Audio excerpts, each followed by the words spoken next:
Halo pemirsa, apa kabar Anda hari ini? Senang sekali saya Elvolia kembali menjumpai Anda dalam Berita Kaltim hari ini. Sejumlah berita aktual dan menarik telah kami siapkan untuk Anda dan berikut 3 berita utama Kaltim hari ini.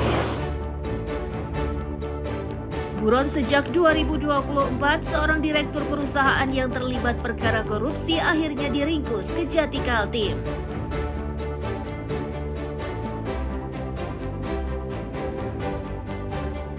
Presiden Prabowo Subianto siapkan 2 hewan kurban untuk disembelih di Samarinda saat Idul Adha mendatang.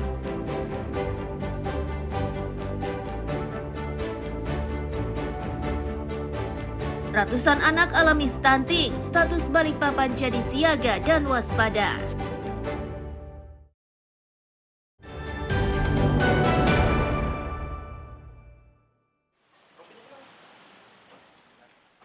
Tim Kejaksaan Tinggi Kaltim bersama Satgas Intelijen Reformasi dan Inovasi Kejaksaan Agung serta Kejari Samarinda akhirnya menangkap buronan korupsi berstatus terpidana. Wendy, itulah nama dari terpidana korupsi senilai miliaran rupiah. Ia ditangkap di perumahan Citra 2 Extension Kalideres, Jakarta Barat. Direktur PT Multijaya Konsep itu jadi buruan setelah melarikan diri saat akan dieksekusi di tahun 2024. Ia terbukti secara sah melakukan korupsi dana APBD Kaltim untuk pembangunan rukan berkonsep bisnis park. Akan tetapi proyek tersebut tidak dilaksanakan sehingga negara dirugikan sebesar 10,7 miliar rupiah. Tanggal 6 Februari 2025 kepada Kepala Kejaksaan Tinggi Kalimantan Timur karena terpidana Wendy dipastikan akan pergi ke luar negeri atau melarikan diri, kemudian terpidana Wendy ditetapkan sebagai daftar pencarian orang atau DPO.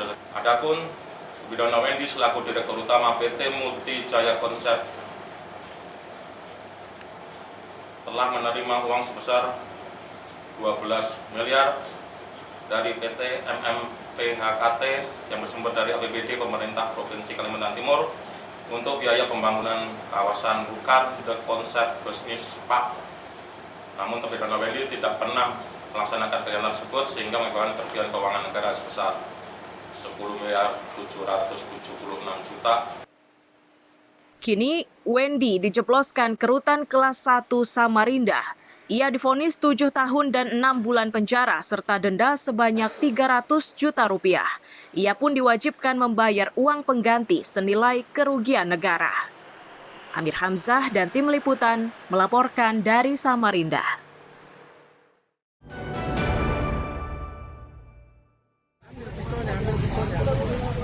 Video amatir ini memperlihatkan saat polisi yang berpakaian sipil menangkap seorang pria yang berprofesi sebagai preman. Pria itu tidak bisa berkutik setelah polisi menemukan 4 senjata tajam di badannya. Di lokasi lainnya, polisi juga meringkus juru tagih atau debt collector. Pelaku diringkus karena mengancam salah satu warga Balikpapan. Dari rangkaian operasi pembersihan terhadap preman ini, tercatat 134 orang yang berhasil diringkus. Kapolda Kaltim menyatakan jumlah tersebut didapat setelah polisi bekerja selama 21 hari. Dari seratusan pelaku ini, perkaranya mulai dari pemerasan, pengeroyokan, hingga penganiayaan disertai pemberatan. Berhenti sampai di sini. Sepanjang ada polisi, tentunya aksi premanisme akan terus kita lakukan.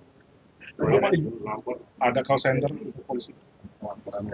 Kita ada, call center 110 ada. Saya contoh yang kemarin, ada hotline-nya, ada laporan ke Dirkrim segera tindak-lanjuti yang debt collector. Dalam waktu cepat, kalau ada masyarakat yang merasa terintimidasi dengan aksi premanisme, silakan hubungi call center, nanti ada KB Dumas dari Sesle yang bisa kita siap untuk respon atas apa yang terjadi di masyarakat. Tersangka jumlahnya 134, jumlahnya 91. Ya. Para pelaku yang sudah ditetapkan sebagai tersangka itu terancam hukuman hingga 5 tahun penjara. Amir Hamzah dan Riani Mantini melaporkan dari Balikpapan.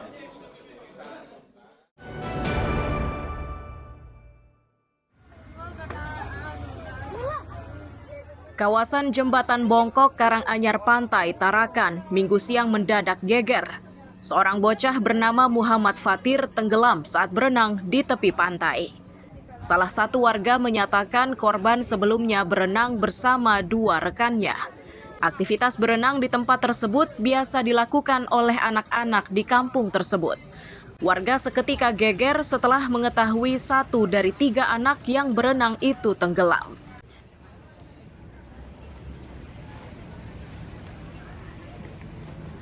Berenang. Infonya berenang. 3 orang. Nah, habis itu Pak, Berapa tahun anaknya? Kurang ngerti juga. ada mungkin kayak 7 tahun, 6 tahun. Di atas 7 tahun. Oh, 7 tahun ya. Anak-anak kecil Pak ya? Iya, mungkin umur kurang lebih 10 tahun kali. Itu Pak, pas kejadian Bapak tahu dari mana Pak? Saya pas datang di sini, saya dari sholat kan. Lihat ada dua orang ini, ada anak-anak di bawah fit. 2 orang. 1 orang. Oh, yang ditemukan 2 orang. 2 orang sudah ya. Masih belum ditemukan sampai sekarang. Dari sang kakak diketahui jika korban tenggelam ini statusnya yatim piatu. Saat siang korban biasa bermain di rumah neneknya. Sang kakak pun tidak menduga jika adiknya akan mengalami kejadian seperti itu.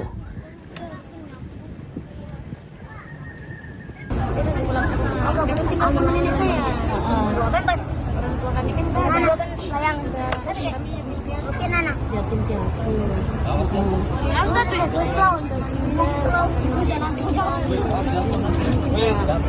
Jadi adiknya ini saat ini tinggal Sama nenek. Biasa sama saya. Oh, tenggelam. Sementara itu, 2 rekan korban yang berhasil selamat dievakuasi warga. Untuk pencarian terhadap 1 korban tenggelam, tim gabungan mulai menyisir lokasi kejadian.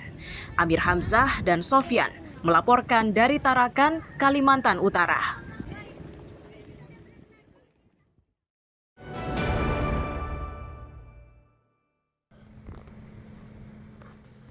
Personel kapal polisi Baladewa ini tengah berupaya menyelamatkan seorang wanita yang ditemukan mengapung di Sungai Mahakam, Samarinda, Minggu siang. Wanita tersebut ditemukan di antara tumpukan sampah dan gulma yang mengambang di sungai. Lokasi persisnya di dekat dermaga navigasi Samarinda Ilir. Polisi yang bertugas piket awalnya mendengar teriakan permintaan tolong. Untuk memastikannya, petugas ini pun memeriksa sekeliling kapal hingga melihat seorang wanita terapung dan hanya terlihat kepalanya.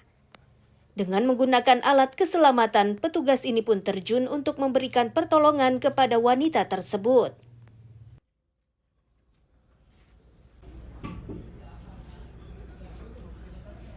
Jadi saya memberanikan diri, saya menggunakan life jacket, saya turun ke bawah untuk menyelamatkan ibu-ibu tersebut. Berarti dari dermaga langsung loncat? Atau seperti apa? Sebelumnya saya merayap tali dari dermaga ke posisi ibu tersebut. Ada faktor kesulitan pada saat menjangkau ibu itu? Sebelumnya kesulitan karena banyaknya sampah-sampah kayu-kayu yang tertumpuk di situ, jadi membuat saya susah bergerak untuk menggapai ibu tersebut. Oke. Ibu itu posisi dia tersangkut posisi terlentang, terluka atau seperti apa Bang? Pada saat Abang lihat? Oh, ibu itu sudah mengapung tapi sisa kepalanya aja, Bang. Sisa Di kepala. atas. Berarti tangannya ada meraih sesuatu? Meraih seperti memeluk batang kayu yang masih terapung. Wanita bernama Maimunah usia 54 tahun itu secepatnya dilarikan ke rumah sakit guna mendapatkan pertolongan medis. Sejauh ini belum diketahui penyebab pasti wanita tersebut mengapung di sungai tersebut. Amir Hamzah dan Iswanto melaporkan dari Samarinda.